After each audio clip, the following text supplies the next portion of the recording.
Let's look at the mechanism of hydrogen halide electrophilic addition reaction to alkenes.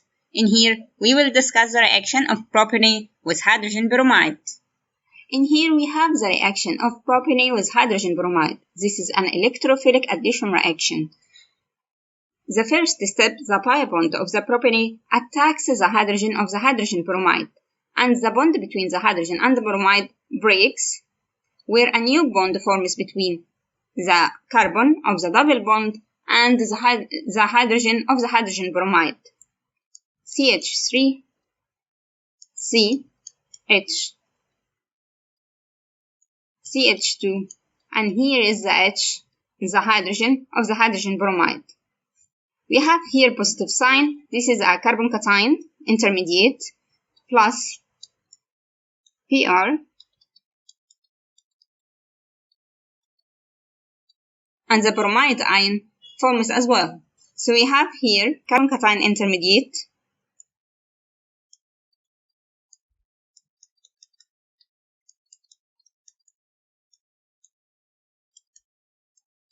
and the bromide ion.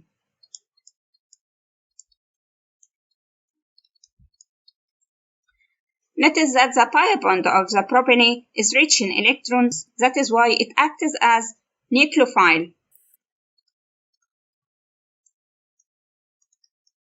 And the hydrogen of the hydrogen bromide acts as electrophile.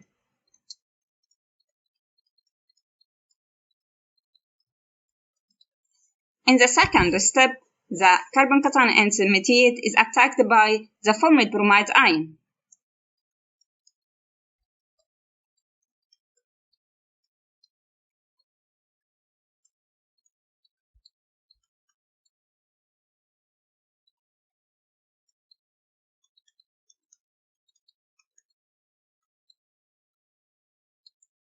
Notice, this time the bromide ion acts as nucleophile that attacks the electrophilic carbon of the intermediate.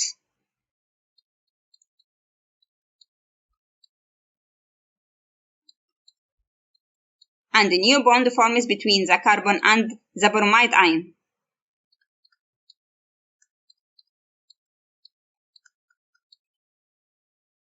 Now let's name this compound. We have 2-bromo propane.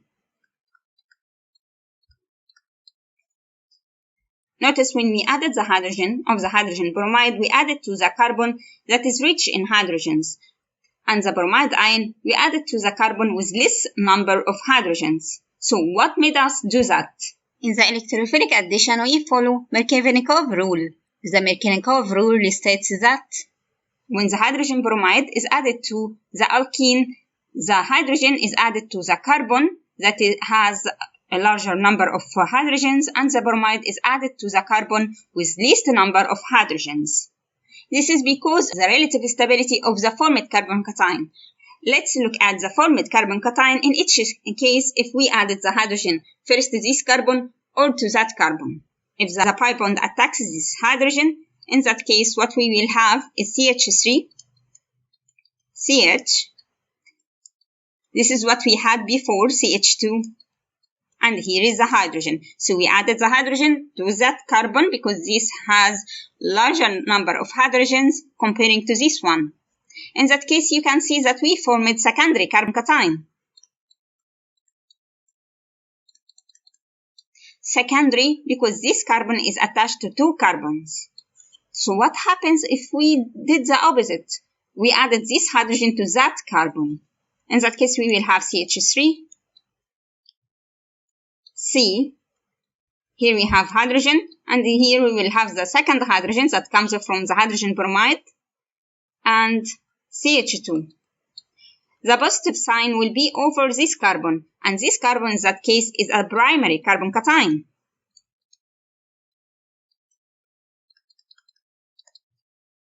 The second step is the attack of the bromide ion to the positive carbon of the carbon cation. In that case, we will have here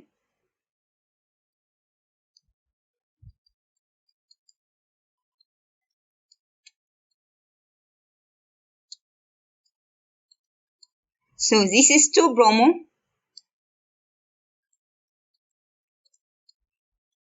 propane, and in that case, when the bromide ion attacks the carbon of the carbon cation, what will form here? CH3, CH2, CH2PR.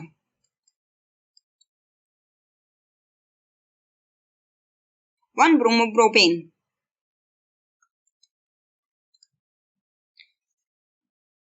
One rule you have to keep in mind: the secondary carbon cation is more stable than the primary carbon cation, and the tertiary carbon cation is even more stable than the secondary and the primary.